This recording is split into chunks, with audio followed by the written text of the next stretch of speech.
आणि आता सध्या जांभळा सोडून सगळ्यात बहरलेलं होतंच नाही म्हटलं तरी काजी, करवंदा, फणस, आंबे आणि त्याचमुळे मुंबईवाले खूप खुश असतात. हॅलो हॅलो, कारण लाईव्ह त्याचा आपल्याला आशीर्वाद म्हणजे मजा घेता येते.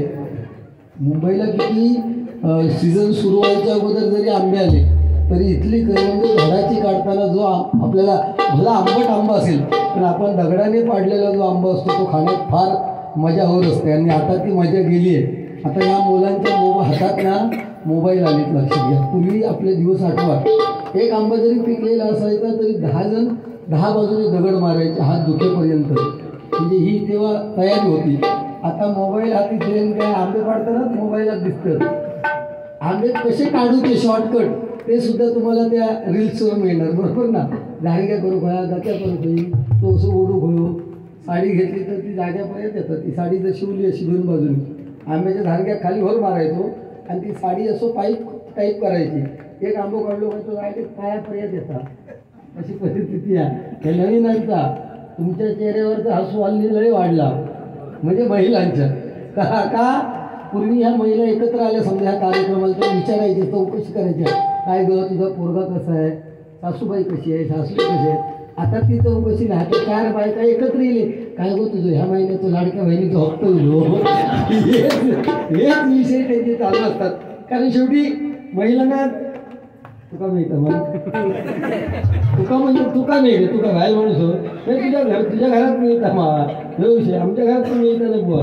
पहिले 2 मिळाले मग गाडी नावावर असल्यामुळे कट झाली. हो काय नाही, हे नियम असं तुका माहिती ना. मग येडे असं काय करतं. माझी दुसरी एक गाडी होती ती म्हटलं म्हातारी काकीच्या नावावर करूया. टिकाऊ पहिलो गावलं, तिच्या नावावर गाडी दिसल्यावर टिकाऊ बंद केले. सगळ्यांची गाडी म्हणून टाकली. खरं आजकाल स्त्रियांचा खूप डिमांड, बरोबर ना. एसटीत गेला तरी हाफ तिकीट, सगळीकडे जावचं तरी. तर आता सरपंच पदाचं जे आरक्षण डिक्लेअर झालं ना सिंधुदुर्गात, त्याच्यात 50% ग्रामपंचायतीमध्ये महिला सरपंच बसतील. त्यांचे घोट चालवतो ग्रामपंचायत, पण सरपंच म्हणून महिला बसणार. लक्षात घ्या.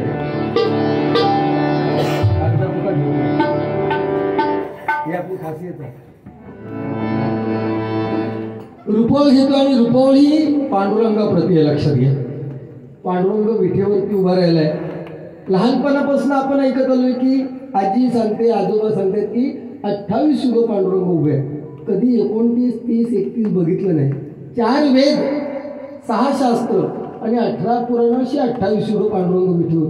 काय करतोय तो? कोणाची तरी वाट बघतो आपल्या प्रिय भक्ताची. कोण एवढा प्रिय भक्त त्याचा? तो पुंडलिक. पुंडलिक कोण? आई बाबाच्या गळ्यात दोरी टाकून बायकोला खांद्यावर घेऊन फिरणारा पुंडलिक. त्याला आपल्या आईवडिलांची महती कळल्यानंतर एवढा आपल्या आईवडिलांच्या सेवेमध्ये गर्क झालाय की साक्षात पांडुरंग भेटीला आले. त्यांच्या दिशेने वीट फेकली आणि त्या पांडुरंगाला विठेवरती उभं केलं. याचाच अर्थ असं सांगायचा भजनाच्या माध्यमातून, आपल्या आईवडिलांची मरेपर्यंत सेवा करा. आपले आईवडील जे आपल्यासाठी काबाड कष्ट एवढं काढतात त्यांच्या मरेपर्यंत डोळ्यात अश्रू येऊ देऊ नका. आपले आईवडील म्हातारपणापर्यंत जिवंत असणं ह्या प्रत्येकाच्या नशिबात नसतं, बरोबर ना. ज्याचं नशीब जाणलं का त्याचेच आईवडील जिवंत असतात, अन्यथा कोणी ठामपणे सांगू शकत नाही. आजच्या घडीला 84 दशलक्ष योनीनंतर मनुष्य प्राण्याच्या देह जन्माला येणं म्हणजे 70-80 हजार रुपये खर्च झाल्याशिवाय माणूस जन्मात येत नाही. कारण पूर्वीचा जमाना वेगळा. आता 100% महिलांमध्ये 99% महिलांचं सिझरिंग झाल्याशिवाय मूल जन्माला येत नाही आणि व्हेंटिलेटर लावल्याशिवाय माणूस मरत नाही. म्हणजे जन्माला येणं शेवटी म्हणजे पैसे देऊन होते, तसं मरणं सुद्धा पैसे दिल्याशिवाय माणूस मरत नाही. आपण आयुष्यभर पैसा पैसा पैसा करून पैशाच्या मागे लागलो, पण कोण नाही कोणता डाळ भात लोणचा. आपली स्वतःची बायको सुद्धा उद्या मेल्यानंतर ना उंबरठ्याच्या बाहेर पडणार नाही. लक्षात घ्या. आपली प्रेतयात्रा निघाली काय, तिला लिमिटेशन्स आहेत. उंबऱ्याच्या बाहेर नाही. आपला मित्रपरिवार कुठपर्यंत? स्मशानापर्यंत. आणि आपण ज्याला जन्म दिलाय तो स्वतःचा मुलगा कांदा पेटवतो आणि घरात येऊन 7-12 नाव आपला केव्हा दडतं याची वाट बघतो. लक्षात घ्या, सगळेच मुलं अशी नसतात, पण ही आजची परिस्थिती आहे. कोण सर्व गुण संपन्न ह्या जगात निर्माण केले, प्रत्येकाला ताकद दिलेली आहे. म्हणजे एवढी जीव 84 दशलक्ष योनी एवढे जीव ह्या पृथ्वी तलावर आहेत, पण पैसो फक्त कोणाला लागतात? माणसातच पैसे लागतात, बाकी कोणाला पैशाची गरज लागली नाही. प्रत्येकात ताकद दिलेली आहे परमेश्वरान. माशाची ताकद पाण्यात दिलेली आहे, घोड्याची ताकद त्याच्या टापांमध्ये दिलेली आहे, बैलाची ताकद त्याच्या खांद्यामध्ये दिलेली आहे, मगरीची ताकद तिच्या शेपटीमध्ये दिलेली आहे, गाढवाची ताकद त्याच्या पाठीमध्ये दिलेली आहे, आणि माणूसच असो आहे त्याची ताकद दिली आहे डोक्यात दिलेली अक्कला. एवढे 100 पायाचे पण प्राणी निर्माण केलेत, पण माणूसच 2 पायाचो ना त्याला उभं केलं ना देवाने, बाकी त्यांना सगळ्यांना आडीये करून टाकले ना. मग हा जर आपल्याला देह मिळालाय, मग या जन्मात एखाद्याचं चांगलं करता आलं नाही तरी करू नका, पण एखाद्याबद्दल दुसऱ्याबद्दल वाईट जरी चिंतिलं ना तरी त्याचा कर्मामध्ये त्याची गोळाबेरीज होते, आणि कर्म तुम्हाला ह्या कलियुगात इथेच फेडावं लागतं. पूर्वी चालायचं मागच्या जन्मी केलं तर पुढच्या जन्मी, आता तसं नाही. तुम्ही सकाळी केलं असेल तर संध्याकाळपर्यंत तुम्हाला कर्म फेडावंच लागतं. म्हणून चांगलं जेवढं वागता येईल, मी असं म्हणणार नाही की दिवसभर देवाची पूजा करीत राहावं का, पण जेवढं चांगलं वागता येईल तेवढं चांगलं वागलं पाहिजे. म्हणून ज्या कोकणात आपण जन्मलोय त्या कोकणाविषयी छोटंसं गाणं बघा, जरा पेटी कमी करा, थोडीशी.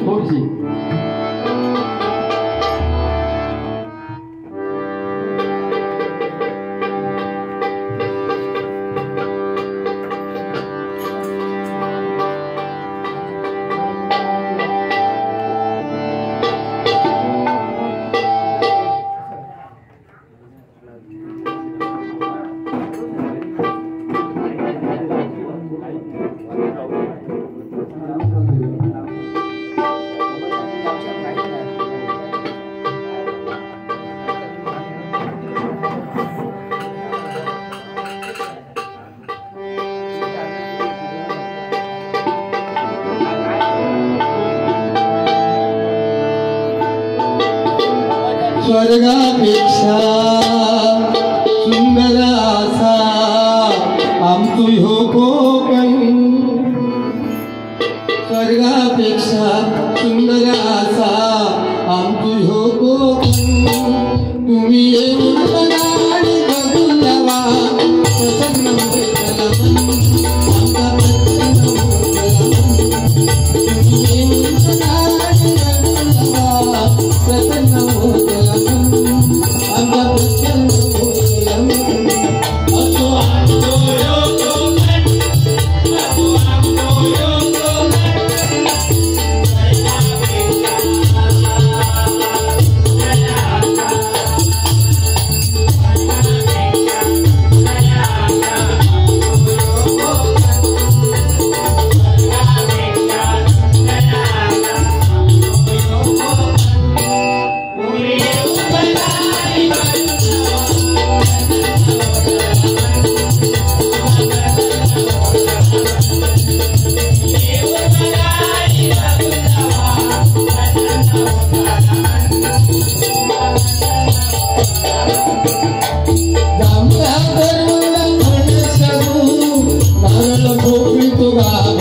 तुम्ही येऊन गाडी बघून जावा, प्रसन्न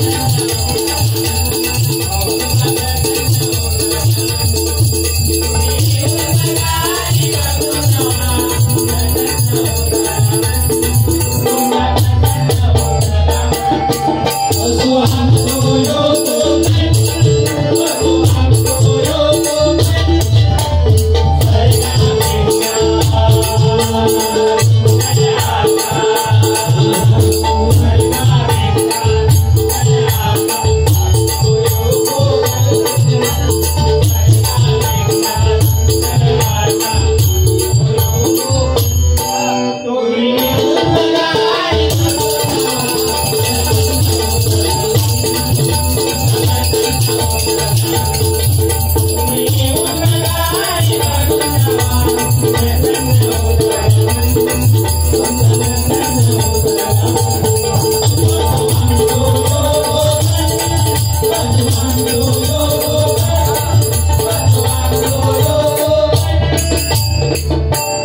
पाटलांसाठी जोरदार टाळ्या वाजवा.